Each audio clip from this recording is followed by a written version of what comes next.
Hello, everyone. I'm Michael Feuz, economist and speaker here at ITR Economics. I'm filling in this week for Taylor St. Germain. Welcome to another episode of TrendsTalk. If you remember, maybe a few weeks back, Taylor spoke to you all about the outlook for the overall U.S. economy in 2025, especially following the election. So today, kind of springboarding off of that topic, I want to talk to you about Canada, our neighbors to the north.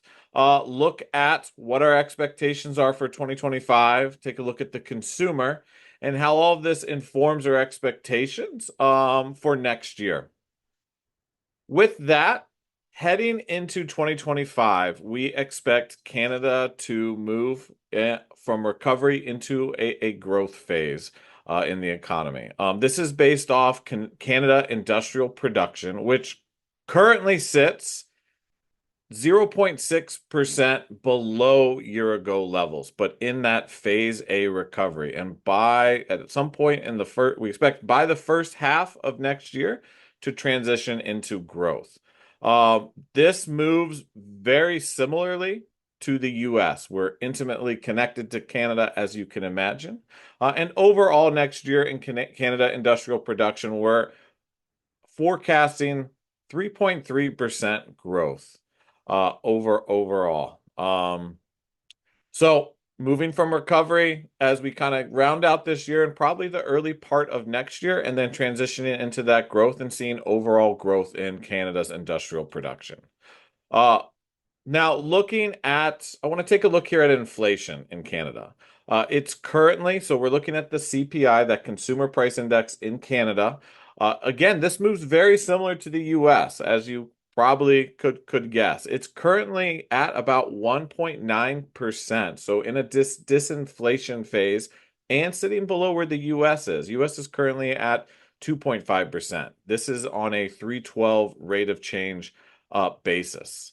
Additionally, the Bank of Canada is forecasting further rate cuts in 2025. So, combining our outlook for likely further disinflation into at least the first half of next year and lower rate cuts, this helps inform and will yield not only yield a more confident consumer and businesses amid higher economic growth. Thinking more growth, lower inflation, lower interest rates will just help yield more confidence in a faster growing economy. Now, let's look at a few of the leading indicators specifically focused around the consumer. I want to start at Canada household income deflated. We economists would call this real income because we're removing the impact of inflation and it answers that question. How's the consumer doing regarding inflation? And looking at Canada real income, both including and excluding government transfer receipts or government checks, we're seeing a rising trend. This suggests that the consumer in Canada is generally well positioned to deal with the financial headwinds that remain and help drive economic growth. Now, let's look at a few of the delinquencies and see what's going on there. Specifically, what I want to look at is auto delinquency, credit card delinquency, and mortgage rate delinquency. So let's start with the mortgage rate delinquencies. That monthly rate is at 0.2%, which is low and sits below the historic average of 0.25%.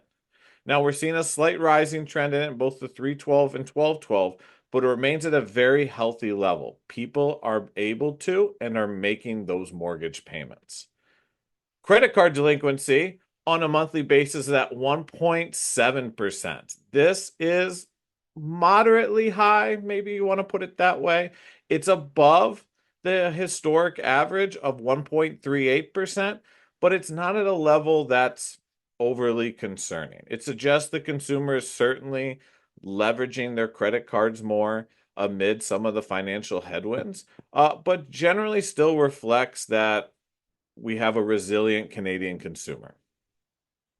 Now, the auto loan delinquency in Canada, that's at a 2.42%, which is high compared to that compared to the 5-year average, which is about 1.83%.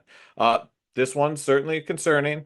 It's been above 2% for most of 2024, and it is reflecting some of the pressure that the consumer is facing in Canada. Lastly, I want to look at Canada retail sales. Retail sales is a great series to look at because it kind of just gives you a snapshot of what's the consumer up to. Canada retail sales tells a pretty similar story to US retail sales. We have a consumer that is still spending, but signs of softness in consumer spending are also in the data. So Canada retail sales on a 12-month moving total, that 12 MMT, is at $797.3 billion. The 12/12 rate of change is at 1.2%, and that's been trending generally flat for most of this year. Now, the 3/12 rate of change remains below the 12/12 at 1%. This is what's suggesting a little of that near-term softness in the consumer. If we deflate retail sales, that 12/12 and 3/12 would tick slightly below the zero line, go just a little bit negative. This is suggesting also that softness in the consumer. It's saying they're putting a little less in the shopping cart per se, but still willing to pay more nominally for what they are purchasing. With disinflation likely to continue into the first half of 2025, further interest rate cuts projected, and a generally well-positioned consumer, all of this suggests and inform our expectation for recovery and growth in the overall Canadian economy in 2025.